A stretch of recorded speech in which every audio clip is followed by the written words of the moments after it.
Well, hi everyone. This is Monica Ramirez, Warrior of Love, and we're in Soul Talk. And please let us know where you're from, and if you're watching the replay, please hashtag replay and say hello if you're here. It's really a pleasure to have you all here, and it's also my pleasure to have Brian Scott interviewing him here today. And I have so many questions. I have learned so many things from this man.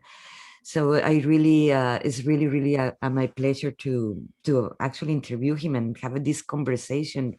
That I have many questions, and you guys, if you have any questions, just post it in the Facebook. So I would try to go to all of them, and if hopefully we can answer them. Mary Rose is here in the house. Hey, what's up, Mary?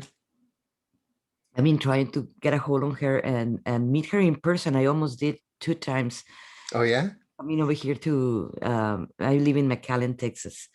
She was almost coming over here twice. And I think she's in Kansas right now. There, she should have Where is Mary Rose? You should have a website or something. but well, I would like to read the bio of Brian because it's very interesting and very extensive. And this is just a short little part of everything he is. And he's going to explain us a little bit more who he is. Um, Brian is he's founder of a Reality Revolution podcast in hosted as Brian Scott. He's a writer, entrepreneur, epiphany addict, inner space astronaut, life coach, transformational engineer, futurist, hypnotist, neurolinguistic programmer, meditation instructor, motivation speaker, researcher, institution teacher, Lock Instruction, and founder of Advanced Success Institute. The Reality Revolution, he was born as a fanatical vision quest, understanding near-death experience, which was culmination of profound spiritual awakening, in which Brian explores whether he was shifted into a parallel reality. And and what is, can you explain us, Brian? It's so many questions that I tried to write it down so I don't forget them, but there are more, and there Right. are coming more questions for you. But for the spectators that are hearing us right now, can you explain a little bit what is reality revolution? Well, the reality revolution came from a concept of both a personal experience and a sort of observation about what was happening in the world. I had experienced something in my life that didn't make sense. I couldn't explain it. I had my reality had shifted due to an event, or maybe there was other causes, but my reality had shifted and things didn't add up. Things weren't making sense. I started to believe I'd actually traveled into what I thought was a parallel reality as discussed in like scientific literature. And being a big sci-fi fan, I kind of assumed, well, I'm just, I'm doing this in my head. So I started researching physics and started to notice a trend worldwide that people were observing what was uh, changing reality. And you can kind of see this in scientific studies. Right now, when we study pharmaceuticals, people will want to know whether or not a new drug or medicine is effective. They analyze it by looking at placebos. More and more, placebo is just as powerful as the drug.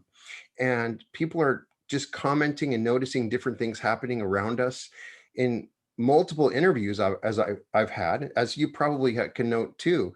People are noticing a shift spiritually around the world. Things are changing. What we're experiencing now is nothing like what we were experiencing 10 years ago. I started to come to the conclusion that our thoughts were becoming reality, which many people already sort of agree on. But the idea was that our thoughts are becoming reality faster. There's a revolution in reality. What was the reason for this? What's happening? What was behind this? So I sort of try to analyze that idea in my book, both on a personal level of how I had what seemingly felt like had entered into another dimension, and I started to look at the world itself. You can see in the trends around the world and the things that are happening that our thoughts and our fears are manifesting around us faster.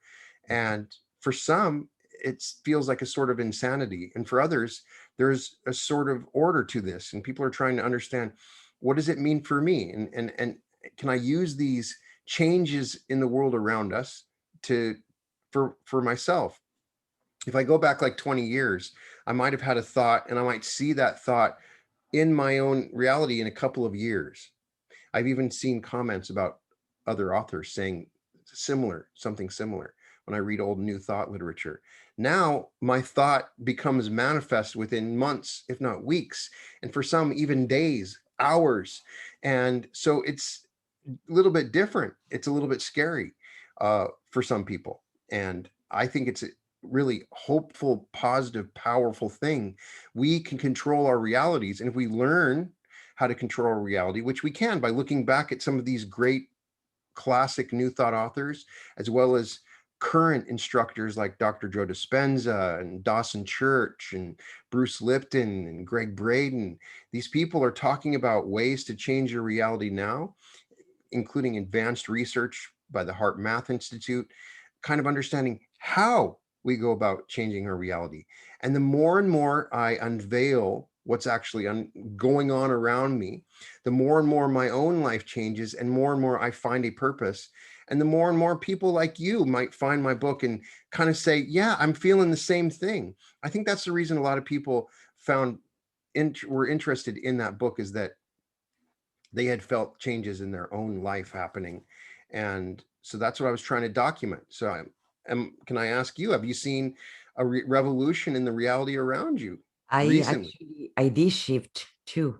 Yeah. And I thought at the beginning, when I was very, very sick, I actually was already having even epilepsy. I have lupus, RA, Yeah. fibromyalgia, suicidal in that time. I was really, really bad. And when I started shifting, but it happened when I shift in one night, Mm-hmm. I got better. I was not sick anymore. My reality completely changed. But my problem was that I was shifting and shifting and shifting by the second, and I thought I was Right. going crazy. I really thought, because it was not logical. It was not in there. My reality was not there. Doors that Mm-hmm. were not there. My whole family, my everything shifted, and it was very hard to. I can't even talk to anybody because I couldn't even talk to myself and understand in myself what it was Right. happening. I really thank for having a great mentor and teacher in New Zealand that I just Mm-hmm. suddenly appear. I asked for help because Mm-hmm. I thought I was okay. Do I go to a mental institution because I don't know what is going on, and I don't know even know what day, what year, who I am, what is happening. And she taught me how to focus in one present, in one dimension, in one reality that I wanted to be, or that Mm-hmm. I felt in that moment that I deserve, or that I deserve it, because a lot of it goes with limiting beliefs that I was still having a lot of limiting beliefs, and then and till now, and I'm Mm-hmm. still working on that. And but that really shifted completely my reality and learning how to navigate. The problem was that I focused too much in being in that reality that I forgot how I was doing it before. How Right. because it just came magical, like it happened to you. It's just, Mm-hmm. I read your book and I have seen many interviews that you talk about how your accident when you got shot in the back, Right. and that you shift in that moment. And I don't know how I did it myself. I Mm-hmm. did beg for a change. I was so bored of being sick and depressed and having a miserable life, and even living in that time in a horrible marriage, Mm-hmm. that I asked for that, and yeah, it happened. You know, Mm-hmm. and it shift. But I don't know how I did it, Right. and it came now after that I became a researcher. And how do I because I after focusing in staying in one more in one reality only, I have seen shifts, little shifts when I change it, but I don't know how I'm doing it. And honestly, there is not a Right. technique for me. And when that's why your book was so profound and so and your meditations. Oh my God, your Well, meditations thank you. were tremendously have helped me a lot. And knowing that I was not alone, that I was Right. not crazy, that there are many people like me, Many. like you, And many people are realizing this because something that happens to every single human being, we're shifting all the We're time. shifting. That sort of metaphor that comes to my mind, it's like playing baseball. But in the past, the ball was so small we could barely see it. And so we would swing, and every once in a while we would hit it. And then very slowly the ball is getting bigger and bigger and bigger. And so now it's like a big softball. And when you it's easy to hit. It's also, it feels like we're in a pool where it's filling up with water slowly, of light. And so it every single day we get more and more powerful, we shift more and more, and we shift more and more, and we also, it becomes more difficult. We shift and we do things, and we're constantly trying to understand what we've done and how it worked. And so you're very much like many people I meet, and I see myself in you, in that you want to understand. It's so crazy, it's so bizarre and unusual that you want to understand. There's that part of our mind that needs to have clarity and understanding. And in many ways, we may not get it. All we can, we're just experimenting, and we're constantly trying to demonstrate and experiment with what's going on. And as we become effective, we learn more and more. There's a lot of people in the world, though, that are experiencing what we are, and they have no clue what's happening. They just assume they're in a chaotic universe where everything is just happening around them. And they have not figured out that they are the cause of what is happening around them, if that makes something any that sense. I something that I have learned in this process of searching, and of course I love Lusu Larson. She's the amazing in all her teachings about the Mandela effect. That you Hmm. interview her too. Right. She's amazing. But something that I come to understand is like when you shift to a new reality, and you teach this one also in the aura. I'm taking your class of the aura. Hmm. That when you shift to a new reality, you jump back to the reality you didn't want. Yes. And that's something that, and how do you stay in the reality that you want and you make it better? So what I've come to the conclusion that we're constantly shifting into realities, second by second, Yeah. minute by minute. We go in and out of realities that we've been in the past. And so if you want to ride a certain reality, you energize it, you find it.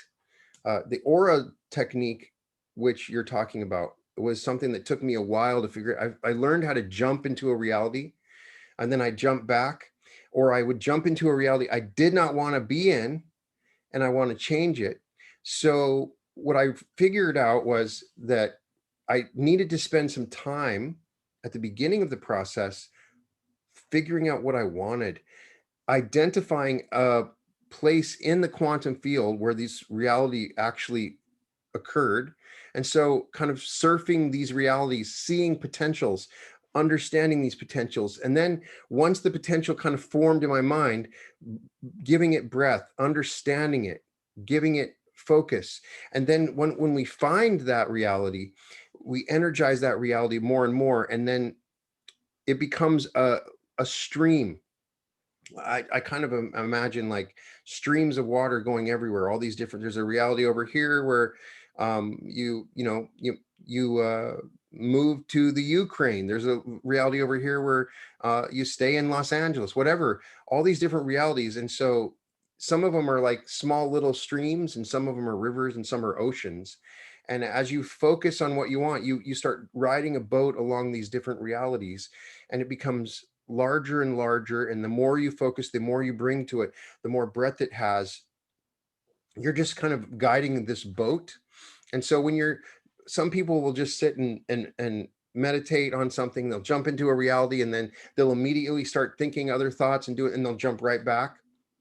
We're trying to get onto an ocean liner where there's a huge flow of water, and it's just building and building and growing. And that's what we're kind of doing with the Orisis. We're creating a specific reality. It has all the details, and it's significant and very difficult to jump out of, if that is the purpose of, it's activating the reality, finding it. And then we go through a process where we know what we want, but we have to actualize that reality. There's a step step process where we take what we got, we already know what we want, and we start actualizing it, physicalizing it. And the process that I see a lot of people go through is they don't really know what they want. And so they'll jump into a reality and then they jump back. They're dabblers into different realities. Sort of, you might want something, you jump in, something happens, and then you jump back. So that's what we're, if that makes sense, right? Also, well, I work with limiting beliefs, and not only with Mm-hmm. myself, I teach people how to get out of their limiting beliefs. So probably, I don't know, it's a question, in fact, but at the same time, I, when I'm working with, if you don't think you deserve to have it all, Right. because that was a program that you can't have it all, and if you believe that, Mm-hmm. when you change to a different reality, that you can't have it all and you have it, in that moment it's like, oh, I can't have it all, so you jump back. Right. So you have to basically work, so it actually really work, this the jumping into to have It's it so all, the true. reality of it all, if you remove actually the limiting beliefs that you have for yourself, so that like that actually you can anchor the new reality where you have it all. I I mean, agree that, the biggest thing is that we have so many underlying beliefs. Part of that process, the aura process, is kind of going back and looking at our past, revising our past, understanding the beliefs, understanding what has guided us to the point that we're at, and kind of trying to understand that we may have jumped into our body this moment. Uh, we only have our memories to believe that we've actually been physically incarnated in this body for all this time. But do we really know that? You could have jumped right into your body at any point in time, and then you would think that you've been there for your whole life.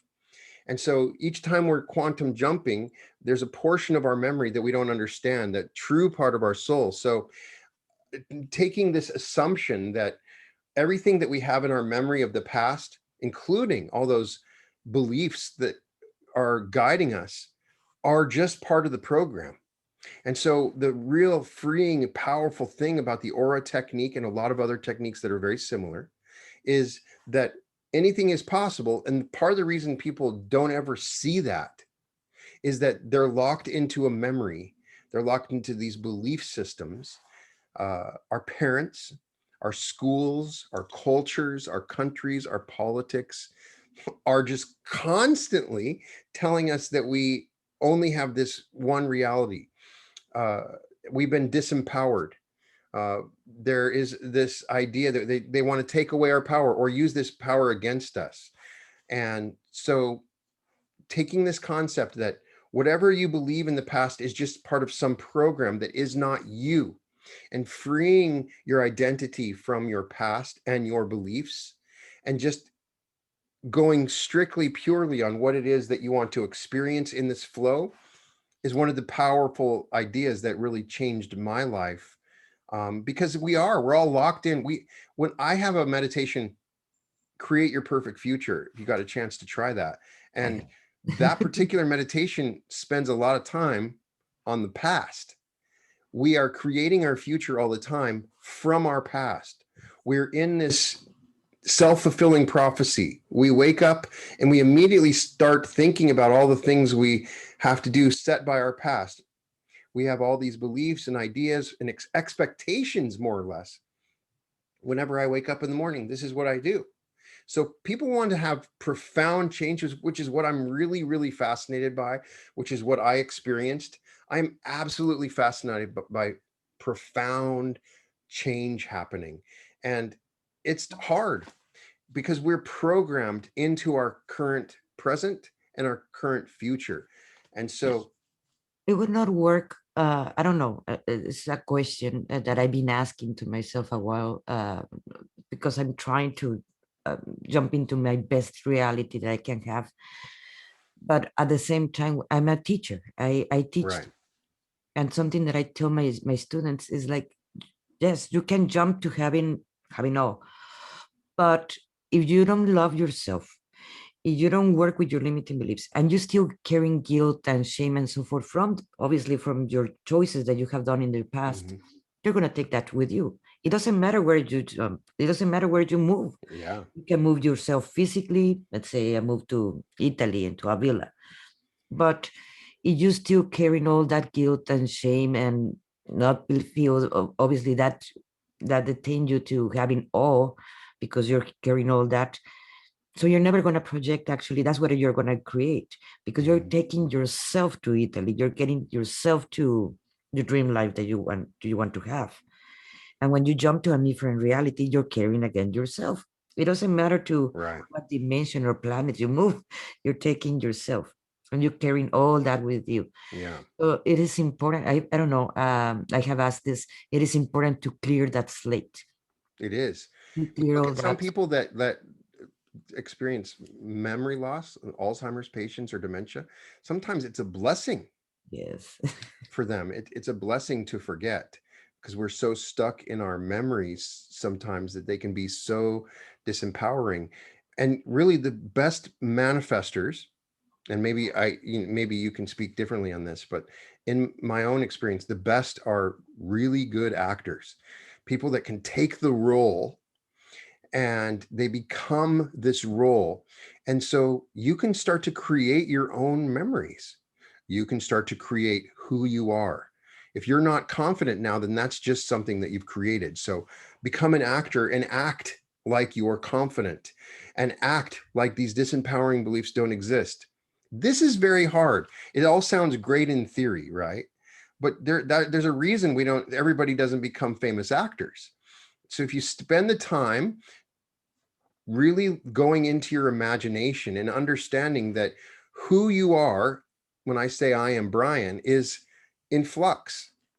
It can be defined however I want. And it's a very empowering belief, because I am Brian who was born in Wyoming. I don't have to be that Brian anymore. I can be whoever I want to be, and I act out, because I think that God is within us all, just as an actor playing a part. And so what you're saying is, it's so sad, because a lot of people have these terrible beliefs about themselves that lack confidence. One of the most so many people that contact me, that I talk with, are struggling with confidence in themselves. And it's so easy to understand. It's so easy to lose confidence in yourself when you look around the world and see other people and other examples. But if we could just take a moment and program ourselves, go within ourselves, and find that place where we can be whatever we want.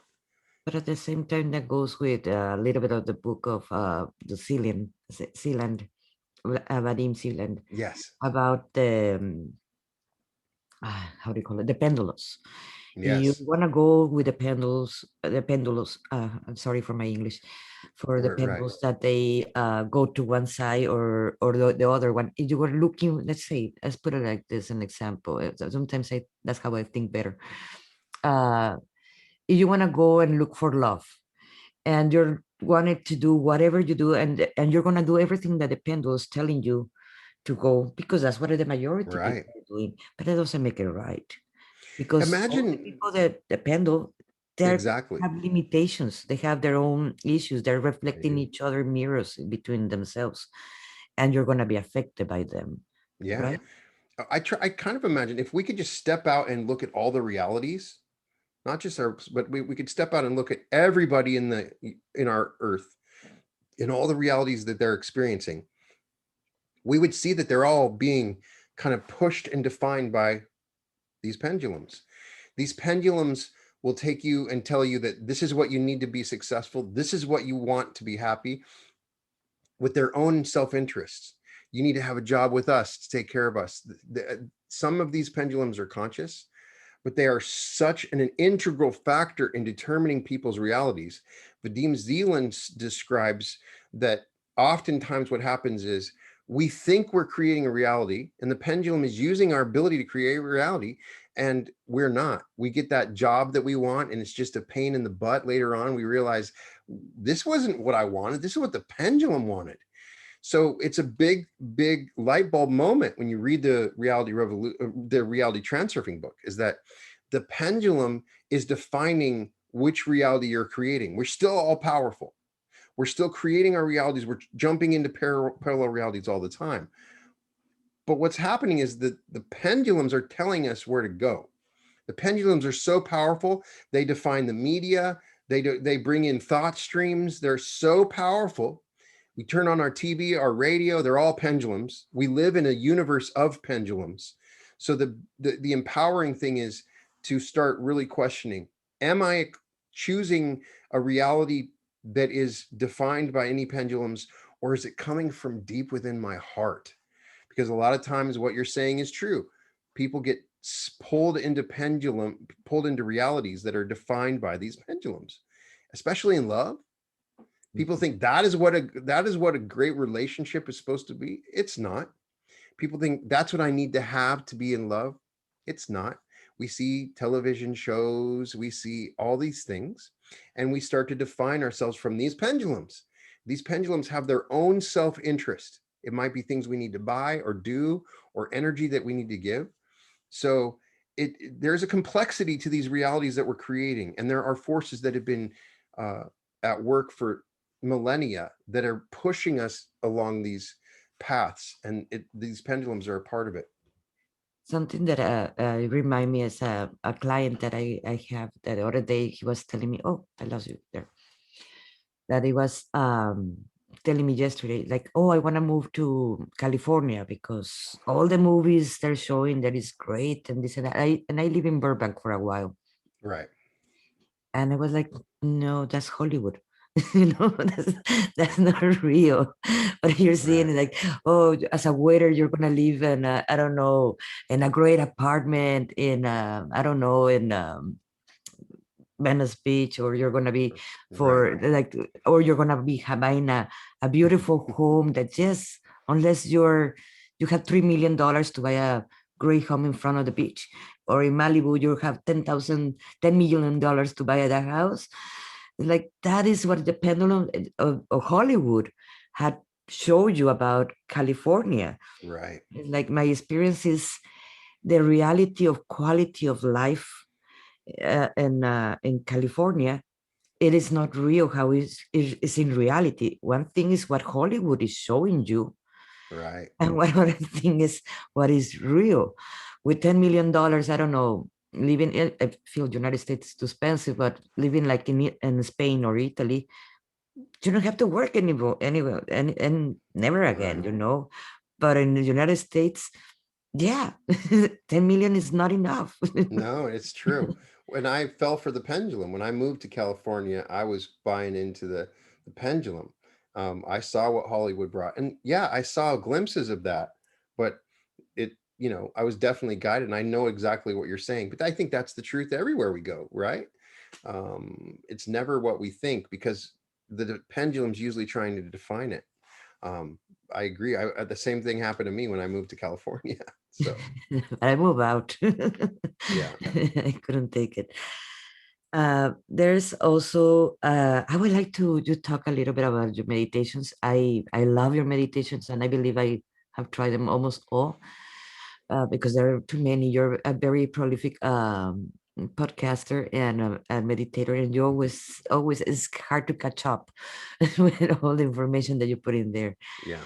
And I would like to, when we talk about your meditations, I know you do a lot of techniques of breathing work that you use from Dr. Joe Dispenza and from the Iceman and from Hmm. many other people. But how do you define them? They're so different. They are. Well, it's you're an artist, so you know what every one of my meditations is a piece of art to me. It's something I'm creating. I have a certain intention in mind, and I don't necessarily want it to sound like a lot of other meditations. I'm guilty at the beginning of creating meditations very similar to a lot of other meditators, and that was me learning how to create meditation. So you'll find a lot of similarities with like Dr. Joe and several others. I use neurolinguistic programming techniques. So some people will hear Paul McKenna in some of my meditations, but it's sort of evolved, and every single meditation evolves on itself and is different. And sometimes I've sat down, no clue what I'm going to do, and I just something starts coming out as if I'm channeling it, and I'll go back and do the meditation, and I'm not even aware that I'm the one speaking because I don't remember saying any of that stuff. And then Sometimes it's just like with your art. I'm sure you have an idea, kind of starts to, you want to see it on the canvas, or a lot of times it's a meditation I can't find, and I want to have that meditation, and so I'll create it for myself. So more than half of my meditations are created for me, hoping I can enhance my own meditation experience or sleep meditation or whatever. um, but I think, like a lot of people, um, you'll hear somebody say, I'm going to do this same meditation for 90 days. And that's great, but I get bored very quickly. And I mean, so I'm impatient. I love new things. I'm not the person that will watch the same TV show. When after I'm done watching that show, I probably, even though I loved it, I will probably not go back and watch it again. So I wanted to have a library of meditations that I could do, and each one felt something new and inspiring, but at the same time building on the old. So if you go back and do my meditations, I've used key phrases and anchors, as you had said, and music, so that they build on each other, sort of layers upon layers, so that when you hear this next meditation, then you hear a song that will remind you of another meditation. I use a key phrase that pulls from a third meditation. So if you've been meditating with me for a while, then I have a library of memories and experiences and feelings I can pull from. And so a lot of people that talk with me about my meditations are really get a lot out of it when they've done the other ones, because they all are anchored. So each one has kind of created an anchor that builds upon itself and kind of propels itself. And so sometimes it's just a journey or a story I'm telling. Sometimes it's an idea or something I'm trying to teach, or it can be a simple thought I'm trying to embrace. But I'm just trying to change it up and do something different. And I really, really love doing group meditations. And so I try to, every Saturday have a new meditation, because I love the meditating with everyone else. I'll do the meditation, and then people will come on at that exact time. And there's something else that's sort of happening. And so I'm motivated to create a new meditation as much as, hope we'll see. I kept the string going pretty good for a while, but every Saturday to do a new meditation, and then do the meditation with everybody else. And some of them are based on breath, some of them are affirmations, some of them are journeys, and it's a constant experiment, just like art, like your art, I remember a long time ago, I heard an interview with you that you used to say that you were not a channeler. And Right. I have seen that change and you. I am a channeler, Yeah. and but are you a channeler now, or can you admit you're a I channeler? I if you check out the Aura program, there is a video where I channel my higher self. You saw that one, right? I'm not. Um, I've been trying to catch up with well, everything. yeah, and so I'll probably do that, but you might find that interesting. So I claim, and I explain at the beginning, I'm channeling myself. I'm not channeling. Somebody even asked me, "What's the name of the person you're channeling?" There is no name. Names are unimportant. This being doesn't even care about names. Has had Human. a million names. So I know for sure I'm channeling a being that when I channel my higher self, I but there's a part of me that is always saying that's still me, even though some of these ideas that come through are crazy, or there's a part of me that always. And so as I've asked questions and sort of interacted, I've come to the realization it is my higher self. And I have a sort of belief that a lot of people that channel are channeling some version of themselves, which we already kind of understand. Neville Goddard says we're all ourselves pushed out. Everybody is ourself, right? Oh, Um, a lot of times what I'm doing with the new thought authors I read, it's a channeling, like Neville Goddard now. I've connected with him in the universal mind. It may not be Neville Goddard, but it is the information of Neville Goddard imprinted in the universal mind. I feel like he's talking to me. He's sitting right next to me. Neville Goddard is somebody that when I'm doing Neville Goddard, he gets angry with me and makes me go back. That's not how I would say it. He's very picky about certain words that I use or ways that I express myself. I can hear him. Usually, sometimes it's nothing, but no, no, no, no. You need to go back and you need to say that exactly the way I said it. That's not how. So and they all they start to gain personalities. One thing that's fun for me is as I read more and more authors, I start to feel like they're here with me and they are a presence, and they all have a unique personality that is different. When I'm reading Anthony Norvell is quite different than Neville Goddard. And so I think that I'm channeling, but I'm also I'm accessing a version of the universal mind, and there's a part of me that's afraid to say I'm channeling Seth, even though I might be. I don't want to use that as a way of ignoring my own place within it. I've read a lot of different channelers, and I get it, and I understand. I'm a huge fan of channeled work. If you follow the channel, I read, Quo and Ra and Seth, and a lot of great information comes from that. The And thing is, so there's probably going to be a point where I'll start channeling something, but I still hear my dad's voice that says, that's just you.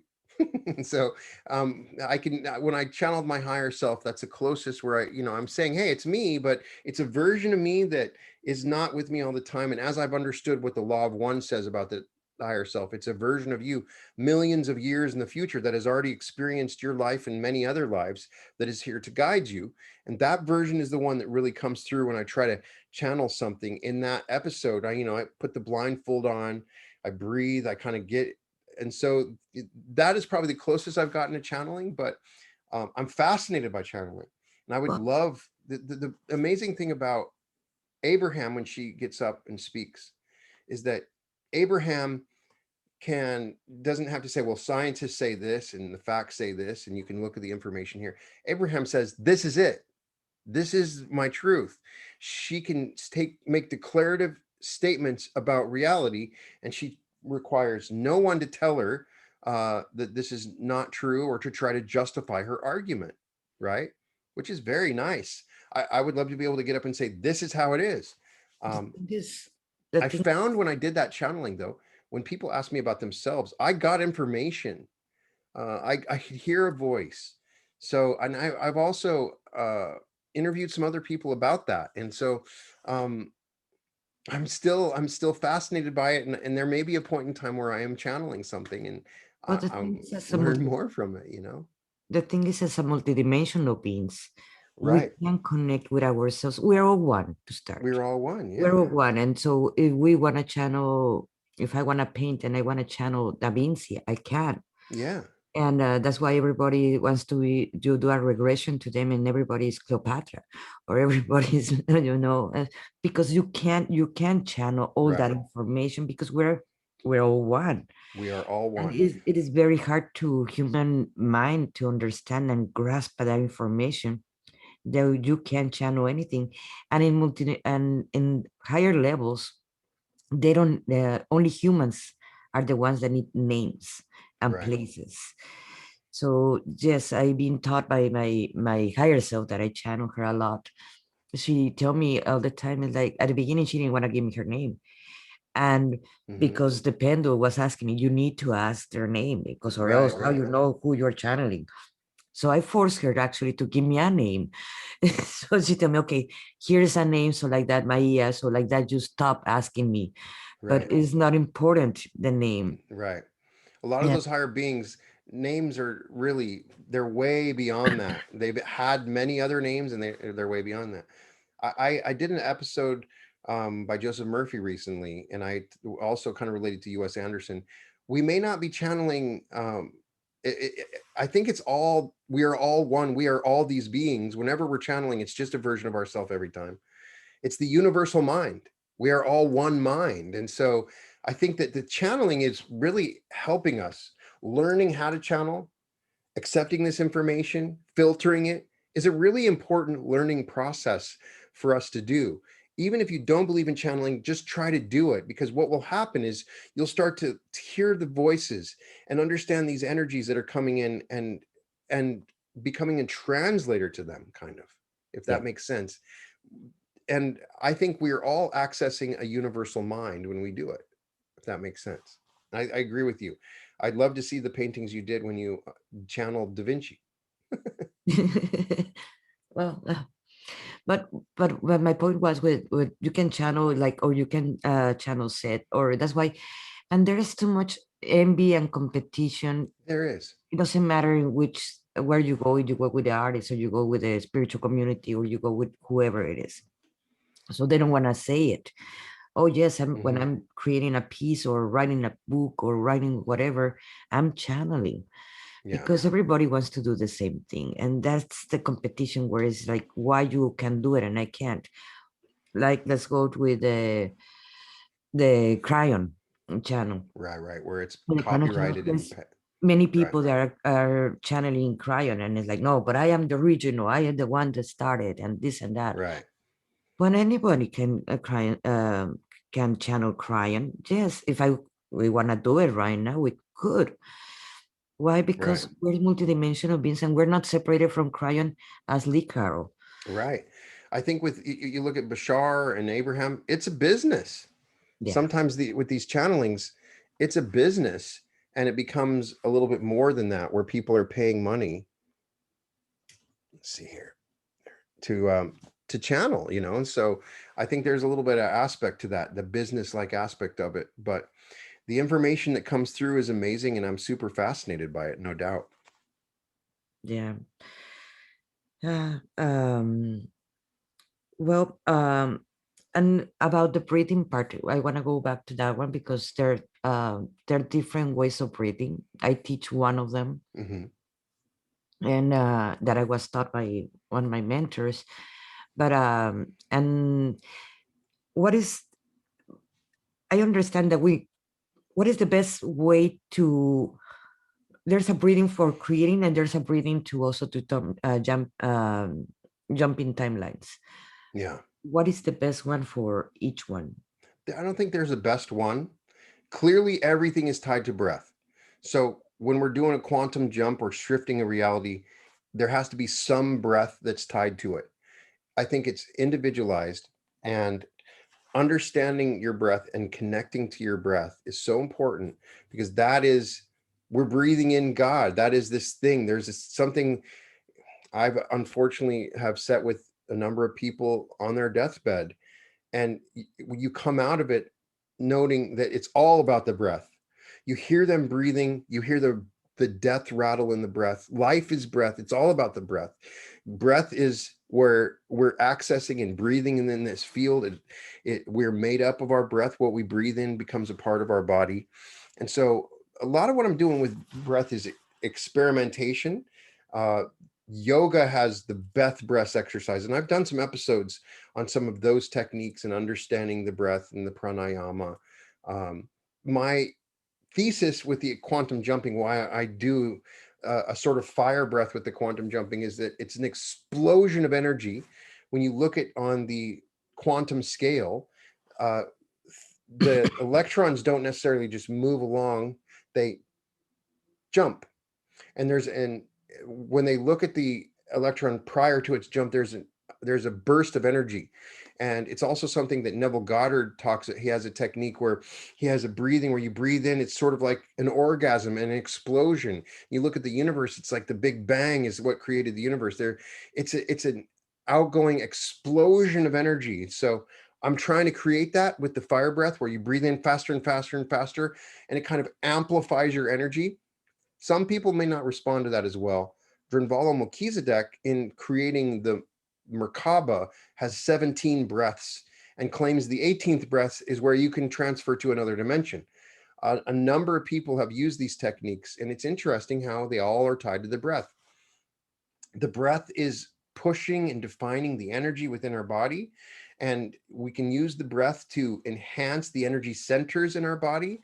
And I'm constantly learning and experimenting. I hear new breath techniques and I love it. Breathing in different positions on my back, breathing upside down, breathing through my diaphragm and my nose, alternate nostril breathing.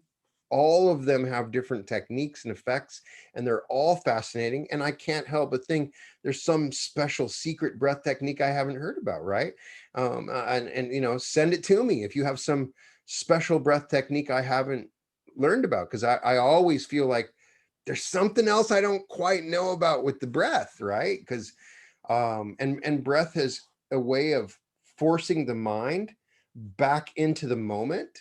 If you focus on the breath, a lot of people that really suffer struggle with meditation, become so easily distracted. And the easiest thing to do is just, okay, I know I'm getting all these crazy thoughts. I'm just going to come back to my breath. And it becomes one of the defining ways to meditate and take your level of consciousness to another level. You'll notice on some meditations, I don't even mention the breath. I'll just mention it briefly. Uh, I think the key is really to become a conscious breather, and then to be aware of the unconscious breath. So when you breathe in, that's a conscious breath, and there is the unconscious. So the breath is the part of us that is our subconscious and our conscious together, because we can both control our breath and our body also breathes automatically. We're trying to change our subconscious mind. The subconscious is the automatic part. And so it's also maybe with when we blink our eyes and close our eye, it blinks automatically, but we can also blink them automatically. So when we go into those processes that are both automatic and can be created and be controlled by us, then we kind of bridge the gap between our subconscious and conscious mind. And that's what I'm exploring when I'm talking and teaching and learning and meditating on the breath. And oh my God, our time is running out, and I have so many questions. And so keep going. We got more time. Go ahead. um, I I love the teachings of my ancestors, and I am part Huichola, Mm-hmm. and I also know about the techniques about the Totonacas Mm-hmm. in Mexico. That's the same technique that Vadim is using for the Mm-hmm. plat, Yes. and uh, and I would love to hear more about that. That I have not heard that correlation. So send me everything. It's is it in the same place? but Carlos Castañeda talks about it. Right, Carlos. So the difference with Carlos Castaneda and Zealand, it took me a while to understand. Castaneda is talking about a place behind your body that is the umbrage point, I think he called it. I have it in one of my episodes. And then the plat is from your body. So there's some cord of energy that connects to some part outside of your body. And that's what the Toltecs were talking about. When they shift into different realities, that point behind us shifts. And so Castaneda has these energy routines that are all about shifting this place behind your body. I I think theoretically, the reason it's behind our body in a place that we can't really see is that there is, for all of us, a sort of quantum space behind us where we can't observe, that is more of a wave than it's in more of a wave form, and that wave form of energy carries the ability to move in, branch into different dimensions. What we see in front of us is solidified and it becomes particle. Behind us is wave. And so uh, so the plat is kind of bridging the gap from the point behind us to the point that connects to us. And so I'm fascinated by it. I think there's something to it. It's hard because when you're sitting visualizing, you're really in the moment. You don't want to have to also think about this energy cord that, kind of like distracts you a little bit. Some people struggle with it. Some people find that they feel an energy or something behind their back that starts to activate. And I think that's when it starts to work. It's a feeling. Something starts to come up between their shoulder blades. I made a mistake thinking it was something about the back of the head. It may start there, but I don't think we feel it there. We feel it off of our body in an area behind our back. And that's where the energy shifts and we enter into another reality. It's something that I have not encountered too much information about, something that it was channel for me. And then later on, it correlates with something of the Mayas they were doing about the rods that we have in the head here Yes, yes. and here and here. Yes. And So when I would love to know how these are related. What you're referring to is what Melchizedek says, is that we have these rays of energy that can come in through our mind. They looks like, if we were to look at it, there's a ray that's coming there, ray coming here, ray coming through here, coming straight down, coming through the back, and it's kind of, most of us, it's just looks like this, right? Because we haven't developed it. But when we start to sort of pull the light, we start to feel these light beams. My question is it going concentrating in our third eye? Is it concentrating It connects in to our the pineal gland. pituitary gland? Is it going into the plat? Are they related? It's a Yes, great question. It's something that's I what I would was. love That's what to I was. know. That one I encountered that one with a channeling. I was with a client doing a healing, and suddenly my guys are telling me, I don't know what they were talking about at the moment. It's like, okay, I'm just gonna do what you're telling me. Right. And I saw completely like he was connected to the from the pineal gland. All of them connect to the pineal gland, and you just span the energy. But this one that goes with the plat in the back, it is a Mm-hmm. plat. It is a plat, right? It is the plat. So Yes. what may be happening is it's sort of like, imagine like you turn the faucet on your sink, and then it's coming through a filter, and so light is all around us coming through, and it kind of goes into our interface here, but we're kind of blocking it out, and so it's just not being filtered. It's all muddy and scrubbed out. But if you clean it, it's going into the pineal gland. So maybe it's just the light that we're coming in. We're learning to filter it and learn to enhance it and bring it into our mind. Maybe that's at least what intuitively I think is happening. But And after a yeah, while, I find the video of Melchizedek talking about it, and it's like, oh, okay, at least this explained me what I just did because I did right, not know yeah, what I was doing in that moment. Oh, Brian, I really, really appreciate this talk. I had so much fun. I want to repeat it, thank you. and I know there's some questions in here, but I got time if you want to ask a couple more. okay. Well, what Catherine, well, she was asking before about, let me just try to find it.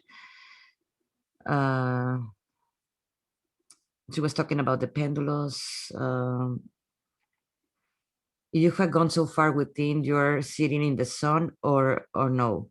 Pendulums, that's what is next. I don't understand your question, Catherine. Sitting in the sun? Yes, you're going so far within. Are you sitting in the sun of no, of the no? Pendulums, that's next. Don't Yeah, I don't. understand that I question. can only say that I'm a big advocate of sitting in the sun when I meditate. I think it's a connection I make with the sun. That's something that's I've evolved with. I prefer to meditate outside now in nature, in the sun, in my backyard. Um, if that answers her question. And well, she's asking because we're all one. Question mark. Yes, we're all one. There's Yes. no separation. And It will question. be an amazing time when the majority of the world agrees on that idea, because it's just a concept, words that are, we're just saying. There's going to be a point in time where people realize we are all one. And how are we going to act with all the people that are us? When we start to realize that everyone around us is us, it's going to be a big game changer for the whole world, because we're all in our own minds and we only think about ourselves. But there's going to be an awakening to this idea that's very exciting, that everybody is the same being. So It's when really powerful. people, many people ask me, okay, what is we're gonna shift into the fifth dimension and our body just gonna jump in? It's like for I would like to know what is your point of view of that. I I have am so fascinated by that question. I'm trying to write a book about it, because yeah, I read all these different channeled works, and they all talk about this new earth shifting to the fourth density, shifting to the fifth dimension. And we see it in the Bible when they talk about going to the new earth and the new heaven. It's been discussed by Dolores Cannon. And she would interview some amazing in QHHT sessions, that would some amazing beings would come in and talk about this new earth concept. Quo talks about it. Ra talks about it. Uh, what we can see is that nature is evolving. It's always evolving. We can see in the actions of the universal mind, the single cell amoeba becomes strives to become more and becomes the jellyfish. The jellyfish strives to become more, becomes the fish. The fish wants to leave the water and it becomes the mammal. The mammal wants to fly, becomes the bird. But those other remnants of the universal mind still remain. So we as humans are striving to go to another level. And we can only really ponder what this means if you understand that uh, any object around you is a collection of different atoms working together as one. So a rock is a bunch of different atoms guided by this one overlying principle. Uh, Something that's really profound I've come to the realization is I think it's the episode on M, that the secret of atoms, is that within our heart is this nous atom, this singularity, this one atom that's more powerful than the other atoms, that gathers all of the atoms to guide and control our bodies. We are atoms. We are this. And so I think we're going to reach a point where we are become something like that rock or that object where all of the atoms become one thing. I think it's a social memory complex. We will be individualized consciousnesses with access to a larger overall arching consciousness. Jim McCarty calls it a conscious Akashic record. Jung called it the collective unconscious. Rupert Sheldrake called it the morphogenetic field. It becomes this living group consciousness that so it's another level of consciousness that we will enter into, that's going to be a game changer for everything. I will be able to talk with you and I will know everything about you because I will have access to that field. Well, that's great, but for some people that might not be very good. When I know everybody's secrets that you meet, and I know the history of the world and all the secrets start coming out, you also become incredibly empathic. We may see little bits and pieces of this as we're evolving, but we're talking about huge time scales. So the world, we are creating our realities faster because of this, and we're becoming more empathic. And so the fifth dimension, if we can get even from Neville Goddard, is a dimension where we instantaneously create through our thoughts, and we're connected to a larger group consciousness or a social memory complex that becomes its own living thing and starts to evolve and starts wanting to move to another level over time. What is the next level of the social memory complex? So we're at that point. We're at the point of the fish, of the mammal wanting to become the bird flying. We as a human race are naturally evolving to this other level. We can take bits and pieces from all of these different places, and it's super fascinating. According to the law of one material, fourth density is something that happens on every planet, just like a flower that blooms. We know that seed will bloom into a flower. The planet is part of this process. It's blooming into a social memory complex.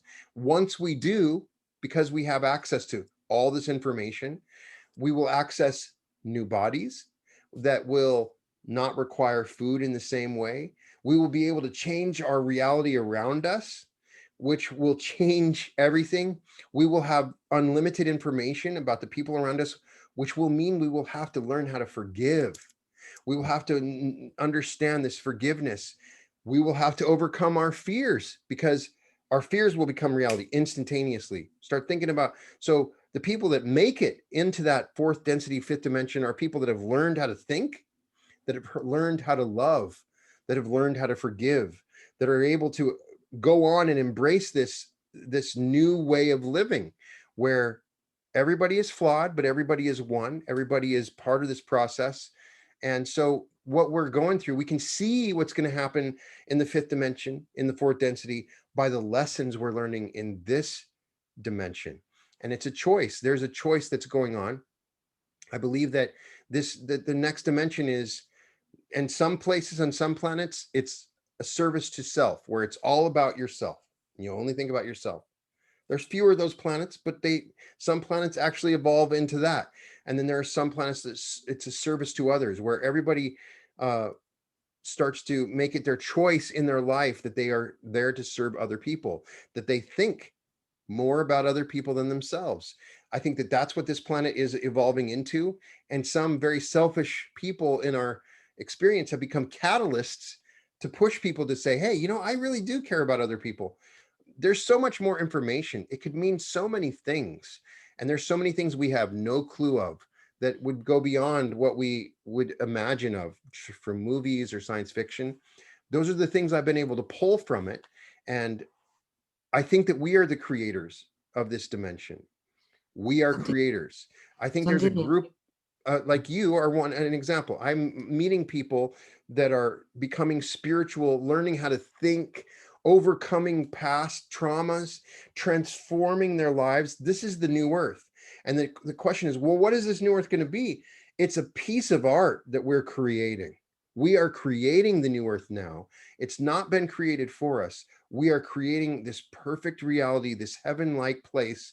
And it's a place that right now it's just the very beginnings of, we've just put the gesso on the canvas and we have just started to pick our colors and paint it together. And we are cooperatively creating this new dimension that we are moving into. And some people haven't evolved to that point. They're just going to either go to other planets where it's the same type of experience. Some people have evolved to a level, they want to move their consciousness, they want to move to all these 3D things that we're going through now. Okay, I've learned the lessons. It's time to move on and go to some bigger lessons. That world is where the veil is gone. We're not constantly trying to decide whether or not we are service to self or service to others. The lessons are much more complicated. They're much more detailed. And that is the world that we are choosing to move to. We are all in our own consciousness wanting to evolve. And some people haven't reached that point yet. But that's what I believe is happening on the earth, at least from what I've been able to understand, if that makes sense. What I understand is basically like moving to a fifth dimension. We can be living in the fifth dimension right now, in the here now. In the moment, we're understanding more love and compassion and unity. And Mm-hmm. it's a matter of aha moment, because you Mm-hmm. suddenly you understand it. Like, oh, I understand what is how we are all one. I understand now what is unconditional love. Like, oh, I get it. In that moment, you Yeah. actually start living into the fifth or sixth or whatever dimension you are. Yeah. And it's just a matter of second. And your experience, I have clients that tell me, oh, I don't feel safe and I don't feel comfortable in this timeline. Mm-hmm. And we're living sometimes in the same city. And I took her, why you don't? Oh, look how the country is and this and that. Like, I feel safe. I am Right. living a very different reality than you. It's just a matter of where your conscience is at. And that's what Yeah. how we change to a different dimension. Because my experience of life obviously is not a fifth dimension or sixth dimensional yet, Right. but I do have moments that I am there. I'm connecting in there. I just have how to maintain into that. Mm-hmm. That's the hard part. To you constantly feel love, unconditional love, and unity.